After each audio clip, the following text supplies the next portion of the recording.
me record that. All right, thank you. So I want to start with why I am so passionate about you sharing your story. Why I am so passionate about helping you help other people and help you monetize your message so that you can be fully free from whatever is taking up your time so that you can help people. And I say this all the time. Because some people, and I ran into this for many years. When I started working in juvenile hall as a volunteer and sharing my story, somebody came to me one day and said, how much do you get paid to do this? And I said, I don't get paid to do this. I'm a volunteer. And they said, do you know that this is an industry? And I said, what do you mean? And he said, you can get paid to do this. He said, the only reason you don't get paid to do this is because you don't ask. And I was like, really? So I started to, this is back in the 90s. So I started to research, and the term coach wasn't there yet, but it was mentor and consultant and things like that. And I saw that people were speaking on stages all over the place, and that they were writing books, and that they were helping and coaching and teaching. And my first challenge was, how can I charge people to do something that I believe God told me to do for them? You know, how can I do that? I mean, I just want to help people. That's all I really want to do, is I just want to help people. And then I learned that, you know, between working in the career job that I have and my family and my kids, I couldn't spend too much time doing exactly what I wanted to do and what I was called to do. And that is speak and train and teach kids and anybody that I could. So somebody also said, listen, how are you doing with affecting people's lives? And I said, I touch them a lot. You know, I said, I touch people when I share my story, I touch them. And I believe there's some life changing, but I noticed that, especially in kids in juvenile hall, I would work with them for the 6 to 8 months that they're there, and I would really see a transformation. And then they'd go, and I'd see them come back 2 months later. And I realized that they were going right back into the environment that they came out of, right? And your environment, your subculture, your culture is more powerful than hanging out with somebody for 6 to 8 months, right? So I started working with parents as much as I could. And so many kids, so many parents wanted to work with me. I couldn't find the time to do it because I had to have my corporate job, like I was talking about. So I realized that it's okay outside of juvenile hall, because juvenile hall is my passion, is to charge people to give them the service, the wisdom that God asked me to provide. Because if I can charge people on the outside and make a wonderful living, charging people coaching, counseling, speaking, buying my books and the whole thing, then it gives me freedom and the wealth to be able to go into juvenile hall anytime I want, to go into prisons anytime I want, to be invited to a church anytime I want. So when you have a powerful story and you believe it, and you understand that your wisdom is not common knowledge, that your wisdom is not common knowledge. How do we gain wisdom? From experience, right? Good and bad. We gain it from experience. Majority of our wisdom of how not to and how to get over and how to come around is from our negative experiences, right? I lived a life of negativity that I put myself through. I learned that later on in my life. And I've taken that wisdom, and it's everything that I do, teaching you to share your story, writing books, putting you in books, partnering with celebrities, the whole thing. So again, let me go back to just the bullet points of my story. Okay. I had, at the age of 7, I was living with my mother and father and my siblings. My mother brought to the marriage 2 kids. My father brought to the marriage 1, and then they had me. So we were a family of his, hers, and ours. I was the ours. And I had a wonderful young life up to the age of 7. I grew up in San Jose, California, back in the 70s. And back in the 70s, San Jose, California was not Silicon Valley. There was no Microsoft. There was no Apple. There was no tech. There was none of that. It was fields. It was apricots, cherries, and I think walnuts and figs. It was fields. And I mentioned the other day, my family actually migrated to Santa Clara, San Jose area, Santa Clara County, following the crops, right? My grandparents, they followed the crops from Texas all the way from Del Rio, Texas, all the way to San Jose, where all the crops in the fields were. And we landed there, and our family, most of our family is still in that area today. Anyhow, it was a beautiful place. I grew up there, orchards and fields, family, had a great time. Very close with my father. My bond with my father was like this. My bond was the earth needs the sun. If the sun disappears, the earth will be gone, right? So that was my bond with my father, and that's what I looked back and knew before this trauma happened. One day I came home, or I was home, sorry, playing with my father in the garage, and my mother came and she said, "Jump in the car, son." And the next thing I knew, I was on an airplane. And she flew me from San Jose, California to Fairbanks, Alaska. To me, it might as well have been another country. Long flight, land I'd never seen before. It was exciting to be on a plane, age 7. It was exciting when I got there. The whole land was snow. I'd never seen a whole land of snow of white. And I had a good time that first day. And then the second day I asked my mother, hey, where's my daddy? I looked at her and I said, hey, where's my daddy? And she looked down at me and she changed the directory of my life. As a kid, we're light and we're love and we're joy and we play and we care and we don't care about certain things and we're just love and light. I believe that 100% for our kids. Make sure your kids know that. But when she said that, I was no longer a child. I immediately switched directory of my life.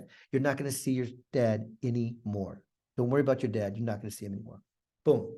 I instantly was filled with what I now know as emotions: anger, confusion, sadness, heartbroken, any negative emotion you can think of flooded through my body. Did you know that emotions trigger hormones in your brain? And those hormones go into your body, and certain hormones can make you physically sick, will make you physically sick. So not only that, but all of these emotions, I always like to teach this, emotions are an energy. So the energy of the negativity that I didn't realize were emotions, I held in, right? Why is an emotion an energy? Emotion, energy in motion. If you're watching your child play a game, a sport team, your favorite sport team, whatever it is, and the team scores, you celebrate, yay! You can't help but celebrate. You know why? Because it's an energy and it comes out. Yeah, they scored, right? Unfortunately, I've seen this throughout my years, and it happened to me too at that age, when it's negative and we don't know how to express the negative emotion, we hold it in. Boom. And what happens when you compress any type of energy? After so long, it explodes, right? You see people that get angry really fast. You ever see people quick to anger, just like that? Start screaming and yelling in the grocery store, driving down the street, whatever it is, quick to anger. They're filled to here with all that negative energy. They don't know it, but they can't take anymore. So as soon as anything happens, somebody passes them on the freeway, they get out of the line in the store, whatever it is, they're just immediately angry and they're yelling and they're screaming and they're causing problems. I feel sorry for those people. I really feel sorry for those people because I know why. I've learned over the years why, right? Why we do what we do, why we act the way that we act, and why we feel the way that we feel. I had those questions throughout my entire life. And I'll get more into that. So after she told me that I wasn't going to see my father again, and I had all of these emotions that I did not know how to express, my mind and my body shut down. I went into a depression that I didn't know at the time. I went into anxiety that I didn't know what it was at the time. And I wouldn't do my schoolwork. I wouldn't play. And I would just sit there and cry, regardless of where I was at the age of 7. All I wanted was my dad. I would sit there and cry at school. I would sit there and cry at home. I had no energy to play. What happens when kids cry and all the time at school? People start to make fun of them, right? I mean, other kids, I don't know if they do it intentionally or not, but they're young and they don't realize what they're doing. But they started to laugh at me. They would laugh and point, they cry baby, blah, blah, blah, and all these things about me. And it was like a gauntlet. Every time I'd go to school, I'd have these kids just pointing and laughing every time I'd walk through the gate. Until one day I walked through that gate and I looked at these kids and I made a decision. I was never going to cry again. And no one would ever laugh at me again. And the way I prevented that was holding in negative emotions. When I would get angry, I would not cry. I would not cry. And if I thought, even for a second, somebody was going to laugh at me, make fun of me, I would attack them in rage. And I had that rage because I was filled to here with that negative energy. So at the age of 7, I would fight like lions. I would attack people within rage. And I'll tell you something. It doesn't matter your size. I'm not a big guy. And when I was a kid, I was really little. It doesn't matter your size or how you know how to fight. When you have rage, it's scary. It really is scary. And I had that rage and I sensed it in me sometimes. And I had to try to control it, but I didn't know how. By the age of 9, I was doing drugs, just lost already, hanging out in the streets, doing drugs, hanging out with the wrong people. At the age of 13, I conceived my first child, being out in the streets, never being home. And then at the age of 14, I got incarcerated. And I would spend from 14 to 24, the majority of those 10 years in some type of a facility, incarcerated. At 15, I believe, and I always mixed up the 15 and the 16, but at the age of 15, I was made a ward of the court. So the county registered me with the county as a menace to society. And then they said, we're going to take this kid from his mother because he keeps getting in trouble. He's pretty wild and she can't control him. So he's a menace to society. We're going to control his life. We're going to make him a ward of the court. By the age of 16, they had me registered as an alcoholic with the county, and they had full control of me. I was always in and out of some type of facility, and it was mostly based on my rage. Because at that age, I was angry. I would get drunk. I would take drugs, and I would just let all of this negative energy out in rage, fighting in the streets and doing all kinds of crazy stuff. Hanging around with the wrong group, getting into a gang, we started to commit crimes, robbing cars, stealing cars, leading up to so on and so forth. And I just continued to get incarcerated, lost throughout all these years. Finishing up my time in San Quentin Prison in California. Throughout those years, I knew that there was more to life. Looking back, I didn't know this as it was happening, but looking back, God spoke to me over and over and over again. And when I realized God was speaking to me, it was just like, wow, man, this whole time God has been with me. And I think that's why I've made it to where I am today, with the favor of God. But I had those three questions throughout those years. Living in a deep fog. If you could picture yourself like when you're driving, you've been driving, it's really foggy, you can't even see in front of your car. I felt like I lived like that. Like I was just in this fog and this darkness, but this fake guy stood there and walked around like he was cool and tough and all this stuff. But inside I was just broken. I didn't understand why I felt the way I felt. I didn't understand why I did the dumb things that I did. And I didn't understand why I acted the way that I acted, because I acted like everything was fine, but I was completely broken. Like I had said, I always had those questions throughout all those years that I was incarcerated and just lost. And there was always a block. I would hit this block when I would try to be successful, when I would try to change my life, when I would try to do anything that was positive to improve, I would always just hit this wall, big brick wall. It was just really, it was like in front of me. I could almost see it most of the time. Got out of prison and made a decision, right? When you make a decision, you go for it. You know how many people call me or talk to me and say, I want to work with you, I want to work with you, I want to work with you, and then they don't do it. When you make a true decision, you actually do it. And a lot of these people that say they want to work with me and they're going to join our events and come and speak at our events, the reason they don't is what I started with. It's a lack of self-worth. They don't understand the lives that they can change. They don't think, people say this to me, I don't think anybody wants to hear what I have to say. Everybody wants to hear what you have to say, and they need what you have to say. They need your wisdom, like I was talking about. So I decided to move from the county that I paroled back to, and I had to ask permission from the other counties. You can't just move when you're on parole out of prison. You have to ask permission to move in their county. The parole officer told me, you could move into my county if you go to college. By this time, I'm 25. I hadn't even graduated high school yet, but I said, okay. And he said, you don't understand. He said, you need to bring me a piece of paper that shows me that you're enrolled in that college. And I said, okay. So I went to Santa Rosa Junior College, and I found administration, and I figured out how to take a class. And I said, I need to take a class here. And they said, you need to take an assessment. And I said, okay. Took an assessment, and they laughed at me. They said, you're not ready for college courses. And I said, yeah. And they said, did you graduate from high school? And I said, no. And I'm 25 years old at this time, just out of prison. And they said, well, we have a little unit on the side of the school, and if you go there, you can get your high school equivalency, and then you can start taking college courses. And I just said, if I go there, well, let's say I go to school here. And they said, yes. So I did it, right? I had made the decision, not knowing anything about education or school or anything, spending the majority of my life at that point in some kind of facility. And with God with me, I got into this school, right? And I went, I showed the parole officer, he said, okay, you can move here. I spent years going to school and got my high school equivalency, and then started to do general education. Had no idea what came after a high school. They said, what do you want to do now? And I said, I don't know. What am I supposed to do now? And they're like, well, you can get an AA, you can you get enough units of general education, you can transfer we'll go straight to a BA, you can, and then go get your master's, and all these things that I had learned. It was another language to me at the time. So I just said, just whatever's next. I don't know. Just give me whatever's next. They said, okay, we're just going to set you up for general education. General education in junior college, Psychology 101 is one of those classes. That class changed the directory of my life again, right? As a child, the trauma, boom, took me off track. This one put me on another track, but it was more of a positive one. The professor that taught my Psychology 101 class, she was a Native American practicing her Native American spirituality. And she combined that with psychology.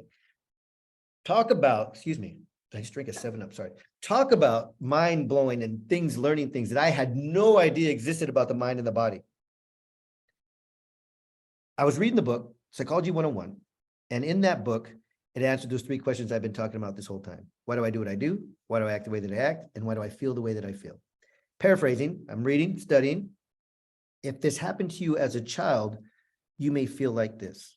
If this happened to you as a child, you may act like this, and so on and so forth. And I was shocked that there were answers to those questions. And two things happened. One, I was like, wow, I had no idea there were answers to these questions. I mean, I was shocked about it. And then I thought, if this isn't a book that everybody in college has to read, then it's not just me either who feels this way. That means millions of people go through this and have those questions. And it was just enlightening for me. It was enlightening. And I studied. I got off of the GE track and I studied every psychology, every neuroscience, every Einstein theory, anything that had quantum physics, just anything that had to do with understanding the science of the mind and the body. When I figured that stuff out, I immediately thought, God-given, I need to go into juvenile hall and work with kids and teach them this stuff. Because if I teach these kids this stuff that I just learned, if I knew this stuff when I was a kid, I would have never ended up where I did. So I'm going to go teach these kids this stuff. I started going into juvenile hall and teaching kids, and it was a great thing. And, it's growing in my life, getting a job, and kind of becoming normal per se. I don't know what normal means, but, not the subculture of incarceration. I stepped away from that. And it was a battle, but I stepped away from it. So understood the science of the mind and body, but I wasn't healed yet. So the next calling was God.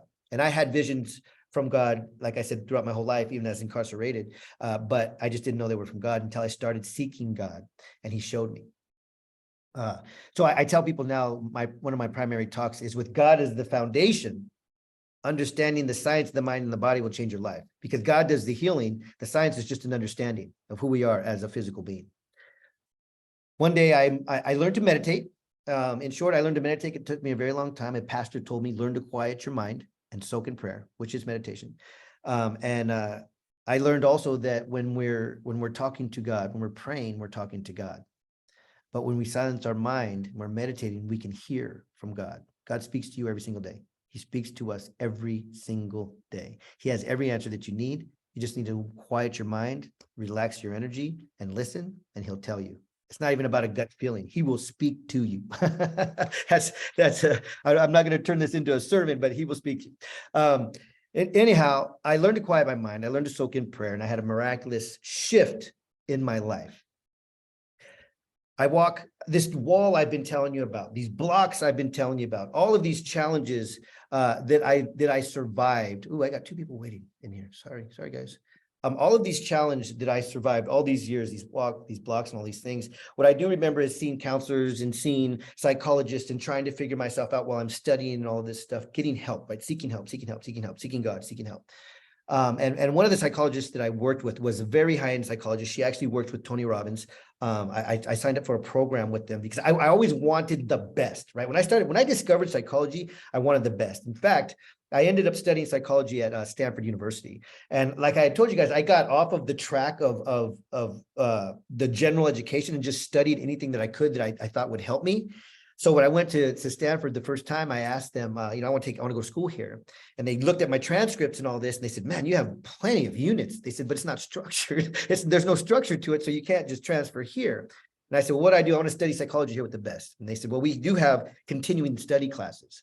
And you can take continuing, because of the amount of units you have, you can take continuing study courses here in psychology, but you got to pay for them out of your pocket. There's no grants or anything like that for it. And I said, I don't care. I'll do it. So I wanted to study with the best and understand, I wanted to learn. I just wanted to learn. So anyhow, I was working with this psychologist, and I was telling her about this block and this wall. And it was really interesting. Over the years, as I learned things and I started to understand things, this wall would get lower, and I could see over this wall. I mean, with the work I would do, I could start to see over this wall instead of it just blocking my whole life. And the psychologist asked me, she said, can you put a ladder on this wall and climb over it? And I said, I can picture the ladder, but I can't get over it. And then she said, picture a door in it and walk through the door. And I pictured the door. I said, I picture the door. I go, it's locked. I can't get through it. And she went through all these different metaphors and things. And then she asked me, what is this wall? What's on the other side of the wall? And I looked over the wall and I saw a beautiful field, and I saw trees, and I saw a beautiful purple, yellow, green sky. And all that came to me was freedom. She goes, what? I go, I see freedom. I don't know. You asked me what's there. And I look and I that's what comes to me. I see freedom. And she says, okay, and we worked and worked and worked. She did a lot for me, but we weren't able to break that wall. During this meditation, like I'm sitting in this room right now in front of you guys clapping, God took me to that field. And I got to that field and the wall was gone. And it was so beautiful. It was just bliss. You know, who knows? Maybe it was heaven. And I was just looking through, and I was so excited. Like, oh my God, this wall is gone. I'm here. And I tried to walk into the field and I couldn't move. And I didn't understand why I couldn't move. And I started to look around, and I looked over and I saw a little boy. And it was me when I was 7 years old. And I looked and I got angry with this little boy. And I said, hey, you're my wall. Why are you holding me? You've been holding me here all of these years. Why? And this little boy looked back up at me and he just said, I'm not holding you here. You're holding me here. And I realized that day when I was 7 years old that I said, I'm never going to laugh. No one's ever going to laugh at me again. And I'm never going to cry. That my heart had hardened because I started to fight in rage. And I created an alter ego to protect that little boy.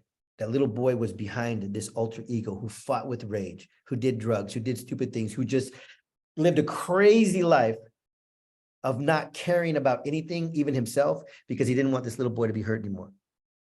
And when that happened and it hit me and I understood that alter ego that I'd been created, that I'd been living through for all of these years, and the freedom that I was sensing wasn't me. It was this little boy going, set me free. Let me be a child. Let me play. Let's live. Let's be happy. Stop. So I kneeled down and I started to hug this boy. And I just apologized to him. And I told him I loved him. And I told him he was light. And I told him he was joy. And I told him he was happiness. And I just poured into him. It was just words that were just coming. You are the light of the world. You are amazing. You are loving. You are kind. You are joy. You are happiness. I was just giving him all of these things that were just coming from me. They were just flowing. And it shifted from me hugging that little boy to my father hugging me, who had died at the young age of 47 years old. My mother left him and took me away from him. I didn't know at the time that he was a drug addict. He was a drug dealer. He had addictions and a ton of crazy things that weren't good for our family. My mother did her best. I don't blame my mother at all for what she did. She did her best. She took us from him to save us. But I didn't know that as a child. I didn't understand that as a child. All I knew is I loved my daddy. I didn't know he was a drug dealer. I didn't know he was a drug addict. I didn't know he had those problems. I just know he was my daddy and I loved him to death. He died at the age of 47 because of his lifestyle. After I'm hugging and pouring into this little boy, myself, I start to call him son. And I'm thinking at the same time, this is not my son, this is me. But then there was a shift from me holding the little boy to now my father holding both of us. Even though he had passed away and he's telling me, I love you. I'm sorry, son. You're the light. You are the joy. And then it shifted from there. And it was such a healing coming from me and from my father to us. And we shifted and we're all standing there and God spoke those same words to us. You are the light of the world. You are my sons. You are joy. You are happiness. And there was a wave of energy, a wave of just like a hurricane pounding of understanding that hit me. This little boy ended up in my hand. And I looked at him and I was prompted to put him into my heart. And I breathed like that. And when I did that, my heart softened. And it was the first time I knew that my heart had hardened. It was the first time I knew that I had created an alter ego. It was the first time I realized the way I'd been living was for a reason, because of the childhood trauma. And that's also, again, when God said, you know what? You need to go teach this. This life didn't happen to you. This life happened for you. You did not survive all of that wonderful childhood up to the age of 7, trauma, incarceration, pain, heartache, college, studying, all the way to Stanford. All that is wisdom gained, and you need to share it with the world. And that's what I'm sitting here right now, helping people share their story, helping people monetize their story. Everybody here has a story. You got an email, somebody invited you here, you saw something on social media, and you saw that and you said, I have a story. I don't know how to share it, but I want to. I've been sharing it, but I want to be seen more. How do I get out there? That's what we're going to teach you. Okay. We have a 3-day event coming up. All right. We have a 3-day event coming up and I've invited some people as guest speakers. We already have, I think, 5 spots booked. So I just have a couple left for the guest speakers. And then I have a VIP speaker package for people who really want to be seen, build the credibility and the authority, and really go out there and change lives. I hope everybody sitting here right now watching this wants to change people's life. And that's why you're here. If you want to get on stage for one thing and it's just, I want to get on stage and make a bunch of money. I want to go sell this. I want to go sell that. That's not the reason to get on here. We'll get to that. I'll teach you that. I'm not afraid of money and I want you to make a ton of money. That shouldn't be the primary reason. Okay. You need to change people's lives. You can change people's life. You want to change people's life. I believe that. And it's okay when you're helping and you're doing God's work to make a ton of money doing it. And he'll bless you to make a ton of money to do it because you're doing his work. So I'm going to go back and show this screen for a second and show you what I'm offering you guys today. Hey, what's going on? Here we go. All right, hopefully you guys can see that. This is kind of where we started. This is the Tag Talks landing page. I have a tagtalks.org, which is our Tag Talks speaking forum, just the business website. And then we create these landing pages per event. Okay. I have a contract with Les Brown. And in fact, I got off the phone with him. I was telling you guys a little bit earlier today. I got this contract with Les last year. I don't want to confuse things, but I have a contract where he speaks at my events, and he puts, I put people in books with him. They co-author and speak in books with him. In fact, Jonathan's in the book. Congratulations, Jonathan. And I'm going to tell you the surprise in just a second. But this is one of the pages that we've created for our next one coming up. This is the live in-person event in San Diego where guest speakers can come. Okay. This is the live in-person event, San Diego. Les Brown will not be live in person at this event. It's May 18th, 19th, and 20th. I'm just going to run through this quickly. I'll put this link in there so you guys can click on it and you can look at all the details. Get tickets, and there's 3 ways to attend this event and get this speaker training. We're going to help you guys learn a ton of stuff. I don't care if you do real estate. I don't care if you sell insurance. This is some of the people that we had at our last events. If you're an aspiring author, if you want to be a coach, if you need to put a coaching package together, you have something for the world, but you don't know how to put it together. At this event, you're going to put it together and you're going to be ready to rock by the time we're done. All right, this is some of the people who speakers, obviously that's me. We put our trainers and speakers, VIP speakers on here. So see, it says your name here. People who come on with us as VIPs, we market them. We put their pictures, we put their websites, we put their bios. We show and help them get seen as the expert in their specific industry. So that's part of our VIP package. But yeah, we put you guys and we market you guys. We make graphics. We send you graphics to send out, to post, and the whole thing. If you guys are not in our keynote speakers group, you need to join that. It's Facebook. It's basically Tag Talks keynote speakers. You might have seen it in some of the emails. Let's keep going. So we got a lot of room for VIPs here. You can see that we have a few booked now. We do not put the guest speakers on here. Only 66 days to the event. Okay, look at. I'm going to show you guys straight up. This is our options for coming. Okay, for $47, you can bring a person with you and you can just come to the 3-day training, no speaking. It's an amazing training, 3 days of speaker training, how to become an authority. Oh, I still got people jumping in. Cool. Show you how to create an irresistible offer and how to fully automate your coaching business. And you get to bring a friend. So basically for $23, you get to 2 people get to come in for 3 amazing days in San Diego. It's really cool. Here's the guest speaker spot. Now I'm going to show you something about this guest speaker spot. I don't charge people, guest speakers, to speak. I don't charge anybody to speak, honestly. I explain this all the time because I want to make it very clear. I have invited guest speakers, absolutely 0 commitment, and they don't show up. And it hurts my schedule because when I book somebody, they go onto the schedule. Okay. And when they don't show up, it hurts the schedule, and it happens over and over again. Last event, I did 2 things. I had 2 price differences here, and they were lower. One is I only charged $97. I figured $97 hold your spot would get people to come there. They're not going to give up the $97. Guess what? 3 people gave up the $97. It's non-refundable. It's a hold your spot, non-refundable. I do not give up that spot. Once it's yours, it's yours. So my buddy said, listen, the fear of speaking is powerful. And it's more powerful than $97. So you got to change that. So you got to put something that people are going to do. So I said, okay, I'm going to try $297. And people are jumping on it. People are jumping on it. It's not a charge to speak. It's a hold your spot fee. Okay. It's a hold your spot fee. You get 7 minutes on the stage.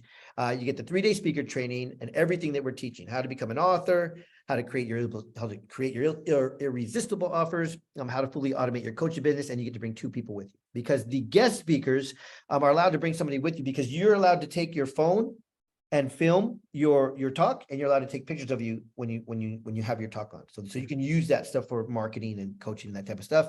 A lot of the people that come in as a guest speaker, they're brand new and they just want to practice, or they have a talk, but they haven't got to get on a stage, and they want to take some pictures and stuff and be on the stage and be able to show people what they're doing. Building the credibility is what we help people do. All right. So that's the guest speaker spot. Again, that $297 is to hold your spot. I do not charge people to speak. How I usually do my events is I sell coaching packages, right? Author speaker coaching packages. They're 4 to 6 month packages. And then the people who buy my coaching packages, I guarantee them a spot on stage. So those are the majority of the people. I usually will bring in a celebrity like a Les Brown, Tom Bilyeu, Forbes Riley, Kevin Harrington, a lot of people I brought on. And then I give my clients a spot, and then we'll bring in maybe 1 or 2 guest speakers that are polished. The difference here is it doesn't matter what level you are. It doesn't matter what level you are. Come as a guest speaker and share, or come as a VIP, get some coaching. And here's what you get with the VIP speaker. Okay, you get 2 guaranteed events. So we have an online summit coming up next month in April, co-speaking with Les Brown. So Les Brown will be speaking on this online summit, and you'll get to be branded and promoted and marketed as a co-speaker with Les Brown. It's going to be a 5 to 10 day summit. There'll be 3 to 4 speakers each day, including Mr. Les Brown, who is the keynote speaker, and he's the one that we're going to market everybody with. You get your own graphics, you and Les Brown, and just the whole promotions that come with it. So you get that event, which is online. So you can, you don't have to worry about dates and times and things like that, because I'll tell you how it'll work for those who come in as a VIP.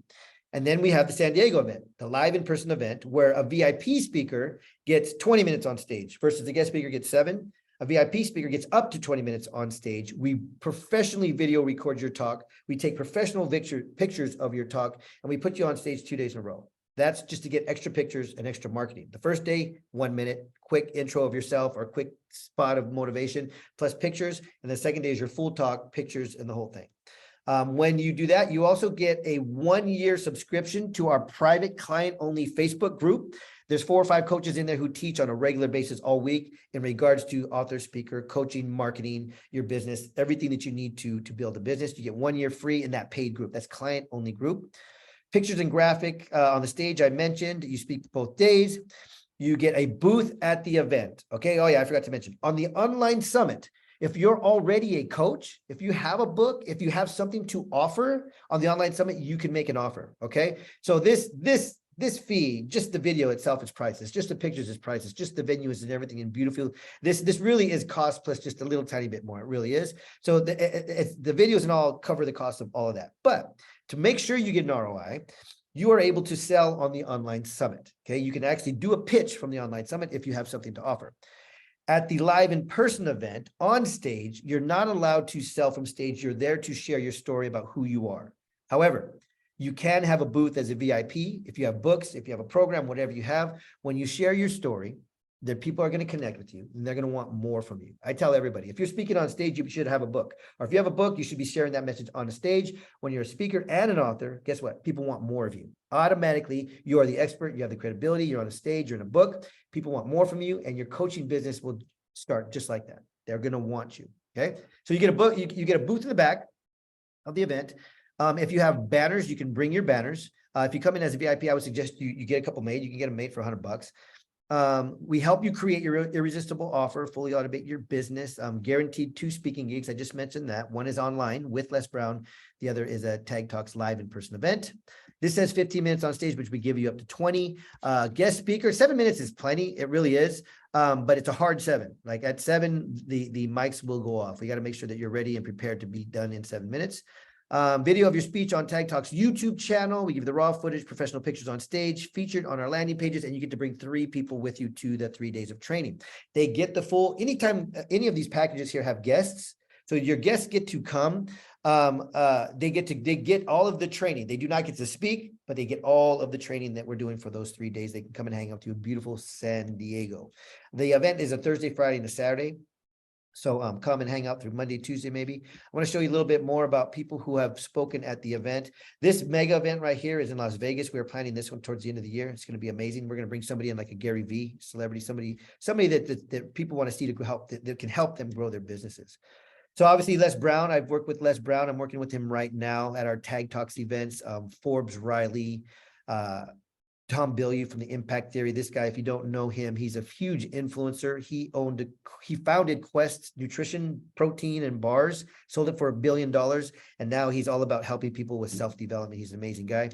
Kevin Harrington has spoken at our events. Krista Mayshore is a ClickFunnels guru, just making millions of dollars, helping people sell real estate.